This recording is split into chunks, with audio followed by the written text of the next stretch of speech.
Hello, everybody, and welcome back to the WTF1 podcast. Yes, it is the last off-season podcast, which you'll all be very pleased to hear about, as we have car launches coming up, then testing, then it's real Formula One racing. Before we know it, next month, technically, we are getting underway again for some racing. Tommy, the WTF1 founder, and just probably the most beautiful wave I've seen this year. How are you feeling knowing that this is our last off-season podcast? Excited. I think it's all kicking off tomorrow with Haas, so I'm excited to see a first car. That's when it feels real. It does indeed. And of course, Katie Fairman, the WTF1 author, and not looking to be hydrating your plant too well. Looks a little bit unwell. I don't know. It looks a bit droopy. Would you agree? It looked more. Oh, God, I was going to say a word that was very inappropriate. It looked more upright last time I saw it. Yeah, I'll be honest, I'm not very good at looking after my plants. I think I need to just embrace the plastic plant because you're too busy looking after the WTF1 fans with your. This is true. With your This is so true. But I'll try and look after my plant better for you next time, Matt. Thank you. I look forward. Top quality audio chat. This. Yes, there's a plant that's not looking healthy. Right, moving on. Let's talk to you about the WTF1 Clubhouse, which we currently have tickets on sale for right now. If you want to camp with us at the British Grand Prix, we had an amazing time last year, and we are pretty much going to make it 3-4 times bigger. Loads of games, events during the evening, live recording of the podcast, watching me if you really want to, film internet special reactions, and lots more quiz nights, just everything. It's a banger. Just make sure you go watch the trailer that we've put out, because it gives you a good insight as to what it looks like, and we will all be there at some point to spend some time with you all, and look forward to seeing you there. So go check that out. It is wtf1.com/clubhouse. Correct, Tommy? Big nod, big thumbs up, lovely. Right, let's talk about car launches just being around the corner. And basically, we just want to kind of sort of share our thoughts on what we'd like to see at these F1 car launches. And we can see very different things, from pictures being posted up and that's it, to people dancing and, music acts we've seen in the past. The Spice Girls, for example, have made an appearance quite a long time ago now, but still. So let's start with Team WTF1 member Claire Boyle. I can't wait to see if any teams have come up with a radical interpretation of the new rules that means their car is completely different to the FIA version of the 2022 car we've all seen, although I feel like teams might try to hide their most innovative parts until testing. Yeah, I think obviously a running trend with car launches in general is teams try to hide as much as they possibly can. They will launch their livery, and even sometimes then that can change, but generally speaking, it is more of a sponsors.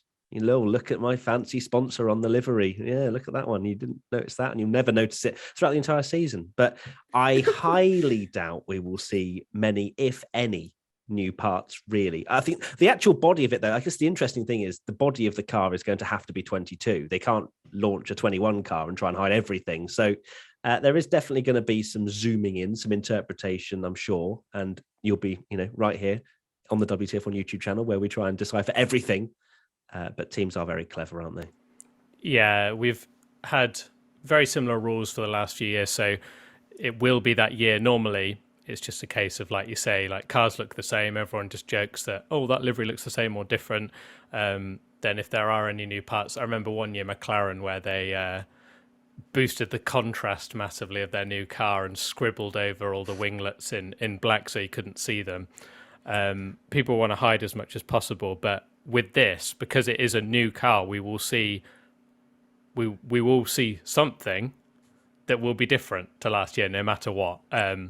Whether that's they're not going to be able to like hide the nose. They're not going to launch just hopefully not the renders of like the F1 car model. I'm sure we'll see like different noses and things like that, and then no doubt that's when we're not going to see all the intricate parts. I'm sure Red Bull, for example, who are one of the first to launch next week, they're well known for releasing a render that maybe looks very simplistic, and then when they get onto the track, there's a million more pieces that no one discovered, and everyone's like, oh, what's this? This is new. Because teams don't want to obviously launch something and give the teams an extra couple of weeks to try and wonder what it is. Yeah, it kind of reminds me a little bit of, I don't know, this is quite an old school reference, but like Sweet 16, the TV show where these kids would show up in like a nice dress. I was not expecting that. That is the most niche. Like I don't even know what you're talking about, but that's just the most niche reference.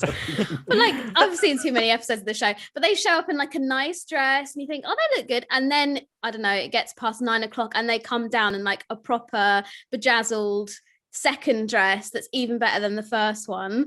You follow my gist? Absolutely. That's what the F1 teams are kind of going to be like. They're going to show off this car. People will go, oh, that's nice, blah, blah, blah. But it's not until we get to testing or even the first race. I mean, McLaren are even talking about bringing upgrades already to Bahrain, and we haven't even seen their first, car launch yet. So it's going to be interesting. A lot of the changes as well will be happening underneath the car to the floors of the car, which obviously we're not going to get to see much of. But yeah, I hope that there are some changes, and like Tommy said, it's not just going to be like copy paste but with a different livery for all the cars, but I think it should be good. And obviously there's going to be some dramatic changes anyway.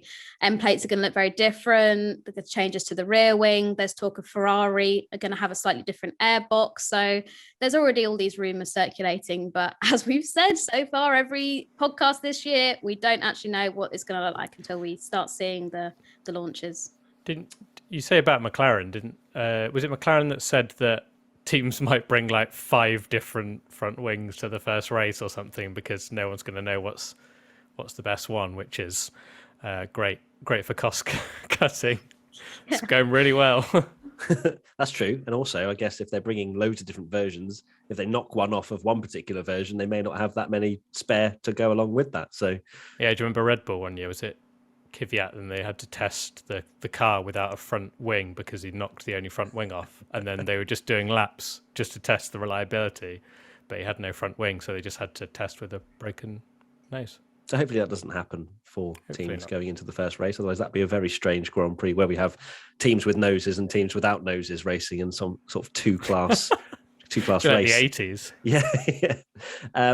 Yeah. So probably going to be very secretive, but look, there's always going to be things that they may well accidentally leak. We see a lot of that with car launches, just random photos of the car being put into a container or something where the teams haven't been able to stop, I don't know, Sue from the marketing team from putting it on her personal Instagram or whatever, and then it all gets everywhere. So I look forward to more of that. I do love a leak. It's good fun.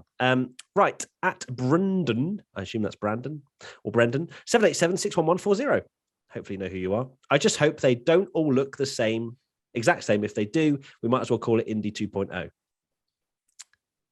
Wow. I mean, that's you're just throwing the season down the toilet before it's even been, like the first car's been launched. So I think I don't think they will. Tommy's already sort of said that there might be 5 different front wings and things like that. So there's going to be different interpretations of the rules, no doubt. Of course, there are restrictions in the amount of aerodynamic innovation that they can actually do, because it's much more stripped back, with the hope that there's going to be better overtaking and the cars can sort of follow closely. I don't think they'll look the same. I think it's going to be quite a nice refresh, to be honest, because even, say, the Red Bull livery, even if they don't change the Red Bull livery, it's going to look different because it's on a different shaped car. So I think, generally speaking, I don't think we're really going to have that much of a problem with the cars looking all the same. And I certainly imagine there will be a few rollings of the dice in terms of, for example, Alpine with that massive airbox that nobody really expected for them to run. So, yeah, I think it's going to be a good old bit of fun creativity. I definitely think that there'll be some differences between the cars, because at the end of the day, no one knows how to bend a rule book quite like the F1 teams when it comes to technical regulations. We've seen that throughout pretty much the history of Formula One, and there's some very creative people in those teams, Adrian Newey being one of them. So I'm sure he's come up with some sort of radical design that he might think nobody else has thought of, and somebody down at Haas might have thought the same thing. You just don't know. But it's definitely going to be quite interesting to see how, really, like, if there's any radical differences, because obviously everything's been simplified this year. Like the front wing can now only be made up of a maximum of 4 elements overall. So there's not going to be a huge deal. You're not going to have one of these front wings with stuff going everywhere, and it's just going to be quite nice and basic and simple. But yeah, I'm sure there's some proper brain boxes in Formula One that are going to think of a clever way to do something different, and we'll be reacting to it on WTF1 and being like, is that allowed? Is that legal? I guarantee you at some point that'll be like we've got already a car launch bingo, but add another one on there of somebody saying, is that allowed? Because some people will push it to the limits. So can we tick our own bingo box? Is that what happens by us saying, is that allowed? Yeah, we'll do them all. Yeah. Yeah, unpopular opinion, but if they all look exactly the same and it is Indy 2.0 and we get 9 different winners in the first 9 races, sign me up. Because outrageous opinion. Don't get me wrong. Well, a lot of people. Well, it kind of is, because a lot of people really like the innovation of Formula One, and I do. It's fun to see. But at the end of the day, after the first excitement of the car reveals, everyone forget. Look at 2020, 2012, one of the best seasons ever. Ugliest cars ever. Everyone was like, oh, Formula One's dead. And then you have the best season ever. And everyone forgets the step noses by the first race as soon as the racing's good. Mm-hmm. So, we all love the innovations, but if that innovation means that a car is 4 seconds up the road ahead of everyone, then it's maybe not so great after the initial excitement for how creative it's been, when you have to then watch it dominate for an entire year. So personally, I'm not against these rules where they're trying to more spec parts and maybe keep them a bit more similar, because we want closer racing, because that is a lot of the reason why most people watch. Exactly. I think that, Formula One fans love a moan. We all love a moan at times, and, we want this to be better, that to be better. But I think if we were to do like a hierarchy of priority list. Yeah, that one. Everyone, I'm pretty sure, would put close racing at the top. As much as you'd like to have these innovations list and teams to come up with amazing inventions, I don't think anyone would put that before having a close race. But hey, maybe I'm speaking for myself and not the fans. Moving on. Grind helps you make better, more sustainable coffee at home with their compostable coffee pods, filled with organic and fair trade coffee, compatible with your original style Nespresso machine. It's great coffee doing good. Get your first 30 compostable coffee pods for just £5 plus a pink refillable grind tin when you go to grind.co.uk and use code WTF1 at the checkout. That's over 60% off for the perfect cup of coffee at home. So why should you choose Grind? Well, they offer a sustainable alternative to plastic and aluminium coffee pods. Every minute, 29,000 plastic and aluminium coffee pods go to landfill. That's almost 30 billion pods a year. You can also get coffee delivered for free right to your door as and when you need it. Grind have a wealth of coffee experience, helping you to make barista quality coffee at home. In addition to all of this, it tastes great. All of their coffee is certified organic and fair trade. So why not try it? Go to grind.co.uk and use code WTF1 for your first 30 compostable coffee pods for just £5 plus a pink refillable grind tin. It's time to step up your game with Manscaped's Performance Package 4.0. Join the 4 million men worldwide who trust Manscaped to give them the right tools for the job. Go to manscaped.com and use code WTF1 for 20% off plus free shipping. The Manscaped Performance Package 4.0 contains 6 essential tools for the ultimate below-the-waist grooming routine. Inside, you'll find the signature Lawnmower 4.0. This electric trimmer is designed to trim hair on loose skin. The advanced skin-safe technology reduces cuts and nicks on your delicate nuts. It also comes equipped with a 4000K LED spotlight that will shine a light to the promised land 2022 looks to be. Get 20% off and free shipping with the code WTF1 at manscaped.com. That's 20% off with free shipping at manscaped.com and use the code WTF1. Have no regrets this year with our friends at Manscaped. Let's talk about the actual car launches themselves. I kind of said that, I'd like to have a bit of craziness. We don't like photo reveals, but I guess the question is, are we going to see big launches or are we going to see just pictures? And I think it's going to be a mixture from what I've seen. Of course, COVID is still very much a thing. And unfortunately, it means that not everything is running as smoothly as teams would like. And it's not as easy to host large events. But there are some teams still going out of their way to make sure that it is an in-person, or not in-person, rather than just an asset drop. There you go. I can get my words out shortly. Miles Sebastian 1 says, I want something solidly cringeworthy. A Ferrari dance spectacular. Danny Rick rapping. Space age computer graphics. Drivers reading really awkward scripted lines. When I reflect back to last year and in particular Aston Martin's launch, I think I was quite vocal. I think we all were like, yeah, it was pretty cringe. It was a bit over the top. But when you actually reflect on it, you go, but you remember that, and it was, everyone, a little dosage of cringe is absolutely fine. And I think, Aston Martin went full, balls to the wall because, James Bond and everything. I completely understand that. And I think I'd rather that than the teams all just go, here's our new car. See you next month, or see you at testing. So, yeah, I'll take cringe, and I'll still complain about it, but I'll have cringe.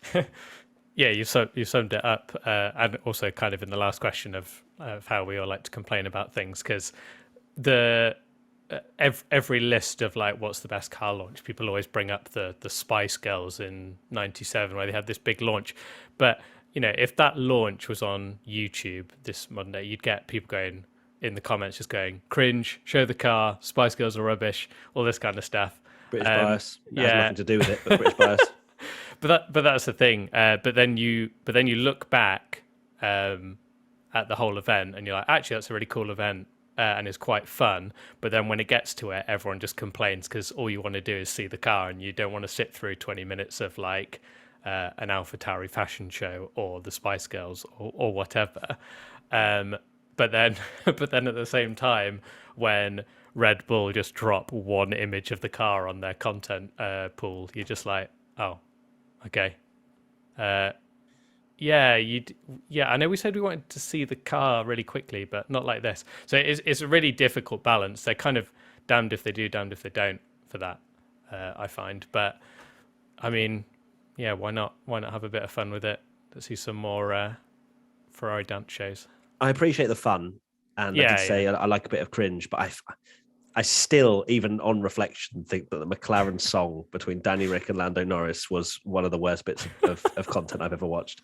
Like, just in terms of like, they just weren't comfortable doing it together. Like, they hadn't formed any sort of relationship. It was a proper, you two are fun F1 drivers, because everyone on Twitter thought those two are going to be like besties, and oh my God, they're the two fun drivers of F1, and they are very different. And it was very much like, you two, be friends. And it just didn't work, did it? No, gosh, I'm quite glad. Is it bad if I say I'm glad they didn't release that? Maybe it was so bad they couldn't release it. I mean, we will see. But yeah, I totally want really cringy launches. I don't want them to be like 5 hours long or anything. But, the Alfa Romeo one last year was, I think, just about the right balance of starting out. There was some smoke machine going off, and then some ballet dancers popped up on stage and some guy playing a grand piano. And I was like, this is like Eurovision. I love it. But then, they have these massive chunks where they're speaking to like Gary from like the sponsorship from, I don't know, All In or something, and he's waffling on for about 15 minutes. And we're like, Gary, babes, we don't care. We just want to see the car. So there needs to be a nice... They know what they're doing, don't they? They know what they're doing. They know Gary from All In's not going to get any time unless they stick him there. This is true. But I'm looking forward to some of the launches this year. Although I've got a feeling that quite a lot of them are just going to be like the best car ever, like on social media, and then a picture, and that's kind of going to be it. We're not going to have any super long, drawn out digital shows or anything, because Alpine tried it last year and that was just like the worst car launch, because the actual idea of it was really cool, but it just lagged and it was awful, and it just ended up doing them more damage than actually anything decent. So I guess that always runs a risk with technology and things like that. But I guess actually run through, sorry Katie, let's run through the digital one. So what are we expecting? We're expecting Ferrari to do one, I assume, but they always do. McLaren are doing like a 4 car launch, aren't they? Yeah, McLaren are launching their.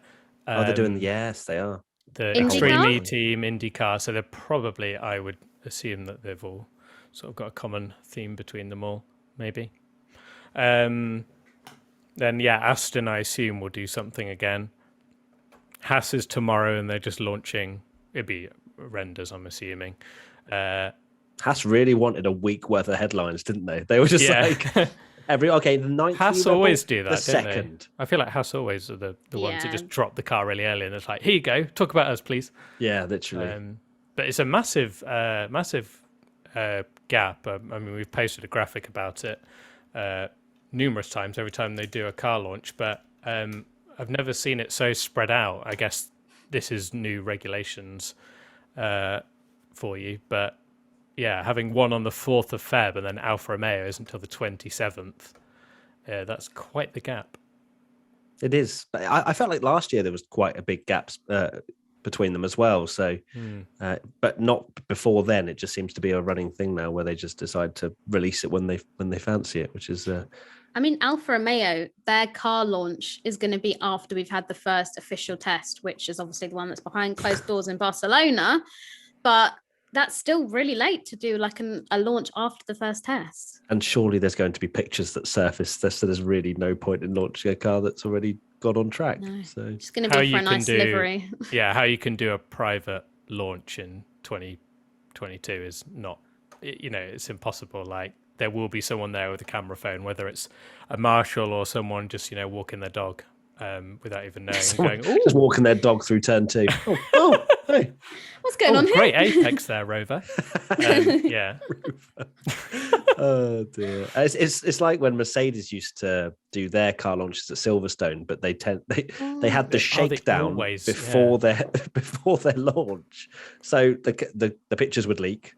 Everyone that was at the car launch would see the car. It's and silver. Then they would launch Wow. it. Yeah. So interesting. Yeah, because they drive it round the track and release pictures, and it's on Sky Sports News or whatever. And then they do the whole light show with a thing on and take the camera off. I saw that 3 hours ago. Yeah, brilliant. Brilliant. Yeah. Speaking of new liveries or not new liveries, Katie, I heard you with the silver. Danny HR95 says that they're most excited to see the Aston Martin livery with the green and lime instead of the pink.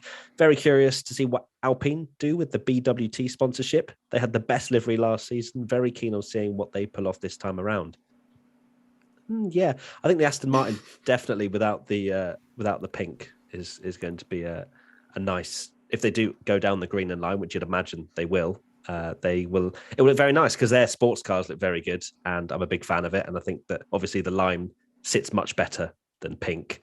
And I'm no livery expert like Tom Bellingham here, the WTF1 founder. But it's going to look much better, I'm sure. Hopefully, as well, they make it a bit more vibrant because it was a bit boring. Yeah, wasn't it? We called it, didn't we, in the podcast that it looked amazing when they had that studio reveal, and then you get out on track and it just looks like the Mercedes. Day. Yeah, it looked rubbish. Wasn't enough vibrance to it. And then also, Alpine with BWT, how that's going to work. Not confirmed yet, by the way, but I think it seems very, very likely because Otmar's still not there, even though he's rumored. That's not official yet, is it? But not official. It assumes it's happening. Yeah. So blue and pink, Tommy, how they getting around that? It's going to look bit chaotic. It depends whether they go for because BWT are very vocal about what they want from their sponsorship. Pink. Exactly. Pink. It is very much. Even though they weren't Aston's title sponsor, for them to still manage to request to get pink on the car shows that they're willing to pay a lot of money to get their colours on the car. So whether it ends up just looking like the Racing Point again, because they just go, no, we want full BWT branding. Here it is, and they just do that with the Alpine. Alpine. That's the brand of cereal. No, Alpine, sponsored by Alpine. I think teams should just only sign deals with brands similar names. I could see. Yeah, I think it looked quite cool. I think it'd be nice when every single car was blue last year to have something a bit different. Why not? Well, if you're wondering what it will look like, take a look at Tom Bellingham's YouTube channel where he'll be putting up all his livery editors in the brand new Gran Turismo 7. Katie, what's your thoughts? I'm a little bit worried. I'm not quite as creative and as much as a visionary as Tommy is when it comes to liveries and stuff. Visionary. He's got such an eye. He's now the WTF1 visionary instead of founder. Oh dear, please no. But in terms of the Aston Martin, yeah, the colour last year was just a bit boring and a bit dull. What am I talking about? It's very boring and very dull. And the pink was just an ugly match. I would rather it be bubblegum pink. So in an ideal world, if they could embrace like the lime green, like you said, that they have on the sports cars, and have it kind of like a 65 35 of like the darkish green, and Tommy's nodding. I sound like I'm saying something correct. Woohoo! Visionaries on board. Very precise. I feel like ratios. that's not. Yeah, I love the way you're like really like Not going 60, for 40, it. 70, I also 30, said 65 and then was like, I have to think of what adds up to make 100. That was But pretty yeah, much what they did in the Netflix. Like, I feel like the Netflix shows a Yeah, lot more. there You know, when they was. showed that this is what it is going to look like, and then obviously look nothing like that. Because they spent ages on that livery. I'm sure I read that they spent months and months and months like perfecting the color, and then it got on track and looked terrible. Oops. Oops a daisy. Next up, Ranny Dick. I'm assuming that's the opposite of Danny Rick. But hey, look, I'm just reading what I'm seeing. Okay, will some teams only have a one-off livery for the reveal, but then have a completely different livery for the racing that they reveal later? Red Bull tended to do it for the testing livery, right? Rather than their car launch as such. Yeah. They But did it for 1 year where they did it didn't 1 even year where do they- that. Yeah, exactly. They just did a launch picture, and then So they just banter it sometimes, Red Bull. So you never really know whether you're coming or going, although you do, because deep down you know that it's going to be the same livery for Red Bull. Yeah. But I think a lot of teams ideally want to release the actual livery for the time in which the car launch happens. But I guess sponsors change and things like that. But we don't tend to see too many amendments, do we? Once it's launched. I think Alpha, if I'm not mistaken, are doing one. And that'll be probably because they're releasing their car so late. So they'll do the secret, not so secret, we'll find out, test in a fancy special testing livery again, like they did a few years back. And then when they do the car reveal, then they'll have the more corporate Alfa Romeo standard livery on, from what I've heard. And there's also rumours that Ferrari might do something along those lines as well. I don't know how true that is, but Do we just from reckon what as I've well? Like there's more of a, well, I guess more priority, more importance of the teams to maybe hide more this year because it's brand new regs. So could we see the Red Bull definitely bringing out the camo livery and things like that to try and just to throw people off. Yeah, because I I think love the camo livery. That's one of my favorites I ever. think everyone it's loves it, beautiful. doesn't they? It's brilliant. The black and white one from the when it was literally like car camo. It I was can That'd see be funny Katie if with they a did thought it bubble. again. She's just dreaming of it right now. She's like, You're thinking of it's the just so ratio dreamy. between black and white. how bad is it? Whenever I 42%. hear the word ratio, I always think of just Think of people on Twitter yeah. saying ratio. That word has been ruined. It's by Ratio. Twitter. completely ruined. Completely ruined. But yeah, I think that we might well see a few more one-off liveries and things to try and hide certain parts of the car. But are you the same opinion, Katie? Yeah, I'm not sure. I can't imagine we're going to get too many things like drastic changes when the cars have been launched before testing and then they rock up to testing and it's different. But like you say, they could change how it looks so they're not giving everything away. But I think most of them will just stick to the same personally. But I guess to be fair, at the same time, photographers are out there taking very detailed pictures, and it doesn't really matter what livery you run. They will find out, and they will get the right angle to get those shots. Right, let's move on to another part of the car, the wheel covers. Of course, that is a brand new addition to the 2022 regulations, and is it confirmed that they are LED? Do we know? McLaren tested some out in testing. But I don't know if that's going to be the exact same for everyone. Okay. I know they said they were. Then I want full-on raves. Yeah, I know they said they wanted to do that later down the line, and it's something they wanted to experiment with. Like, you could have display like what position people are in or whatever. Wow, that'd be quite interesting. Jatoffel says, I want to see those big rims and creative driver-specific wheel covers. Yeah, I think that's one way of trying to, I guess, at least for the fans, be able to see exactly who it is and not have to judge it off the little. Well, I personally do it off the little T on the top of the car, which I don't even know if that will get be used to that. Can you not? I know I should, because but just growing up in the era I did, I always look at the helmets, but I know the T-cam is the one, and no matter how many times tell me, I just never look. It's like just ingrained into my brain to look at the helmet. It's really bad. Well, it just shows how old you are. Yeah, exactly. Sorry, I was going to say, I've just done an article actually, which is probably going to go out maybe today on WTF1, about how I want them to make the numbers bigger on the back of the car for each driver, because for new fans, and like when we were sat in the grandstand in Silverstone, you know, cars would be driving around, and obviously for the British drivers, they got a bigger cheer, but the amount of times people were like, yeah, and then all of a sudden it quietened down because they realized it was Nicholas Latifi and not George Russell coming around. Oh, which I know I felt so bad for. But yeah, I feel if they can do other things to make it clearer for maybe new fans or something, that this is the car. Exactly, but like it's just not really a thing. And if you're a new fan, and even for me, I've been watching F1 for like a long time. I don't know, over 10, 15, 20 years. How old am I? Yeah, probably 10, 20 15, years. 20, 25, 30, 35. Yeah. Been watching it since before I was born. But I can't tell you who half the drivers are that have the yellow T-cams. Oh, come on, guys. Amateur. I'm just obviously an amateur. It's weird because that's what's ingrained in me. Okay, is that a lot of the time. Let's is it the first? Is it the first driver? Is the a lot of the time, but then there is some curveballs where Tsunoda doesn't have the yellow T. That doesn't make sense. That's what confuses me. And things like that. But a lot of the time, the yellow one is the second driver.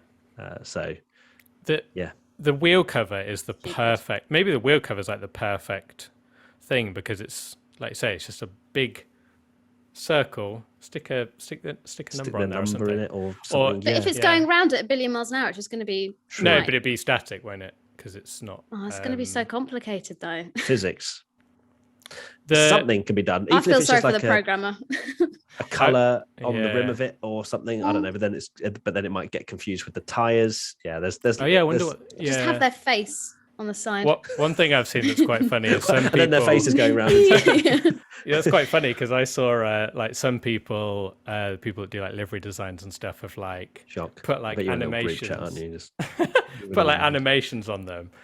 Imagine like if they embraced it, where they, like how on Twitter they have like reaction gifs and stuff. Like they put them like on the, like Sergio Perez gets overtaken. It's that gif of sad like, face. Like the one in the driver meeting. Yeah. Or in the intro credit. Around. And there's like George Russell, like when he makes a move, and it's like, in all honesty, I'm a massive fan of this or whatever. And you have like the memes on there we go. Tires, him crying in wheel the covers pen. is what a meme I want to see. Hold on. So you want just bearing in mind how close F1 fans get to the cars. You think someone will be able to read from Brooklands or something? In all honesty, I'm a massive fan of this and George Russell. Well, if you just have the meme, on just the picture, like everyone will know what it is.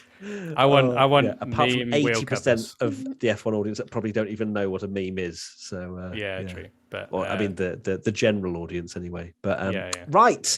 Okay, well, really glad we bounced those ideas around. I'm sure Formula One are listening, and they will be implementing absolutely meme wheel covers happening next year. There's going to be announced soon. If they do have the LED, whatever they're going to do with that, then there's definitely an opportunity to use them to at least get them to be, allow them to identify who they are, what driver they are, and to help fans watch them go around. I think that's it, pretty much. All we have to say now is that we did mention it earlier on in the podcast that we're doing a WTF1 bingo, car launch bingo this year.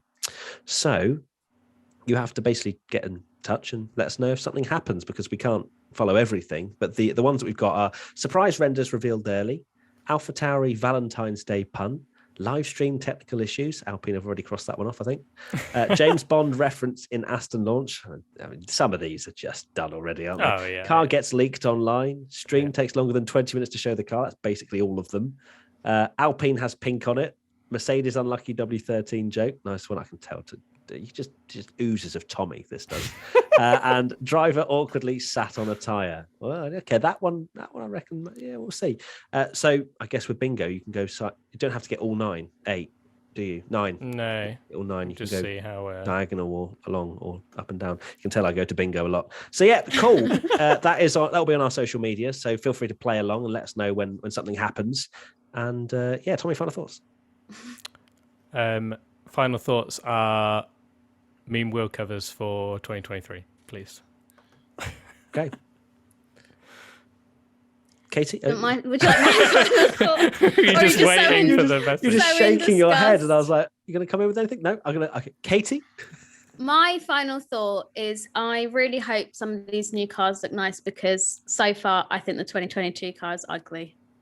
There's that bombshell to end. Don't agree.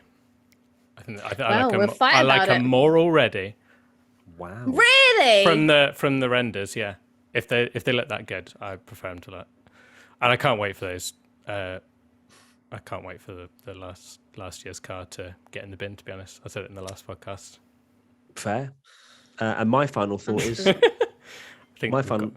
got- My Sorry, go on. my Go on, go on, no, Tommy. Go on, Cameron. Go on. Final My thought. Me wheel final covers. thought. My final thought is that I'm looking forward to the Mercedes car launch to see if Lewis Hamilton turns up. Yes, Oh, that's true. it is There so you go. weird, isn't it? Because I'm stuck in two minds of every time I think that like he could retire. I'm like, oh, it's just rubbish. Like it's people just trying to, make a big deal out of it. But the longer it does go on, and he's got every right not to post on social media. People don't have to post on social media. No, we don't all think that Sebastian Vettel is retiring because he doesn't have a Twitter account. But yeah, it is crazy.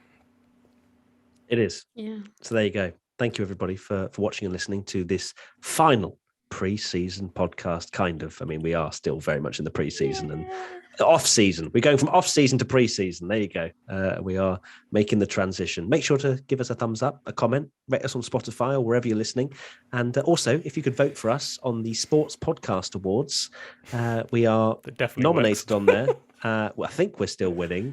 We But were, also, yeah. every time we tell people to go and vote, the entire website crashes. So if you can't get through, I don't blame you for not voting. But if you remember, try again another time when we Do it haven't like tweeted 2 about a.m. it. or something. Yeah, if you could just set your alarm for 4 a.m. wherever you are and just vote for us, that'd be great. Yeah. Thank you so much. You're the best. There you Love go. lots. Thank you. Thank you, Tommy, the WTF1 founder. Thank you, Katie, the WTF1 author. And thank you to me, just For being me. yeah. Everyone thanks Tommy and Katie and never thanks Matt. Thanks, Matt. Thank you, I'm Matt. kidding. Right, see you soon. Bye.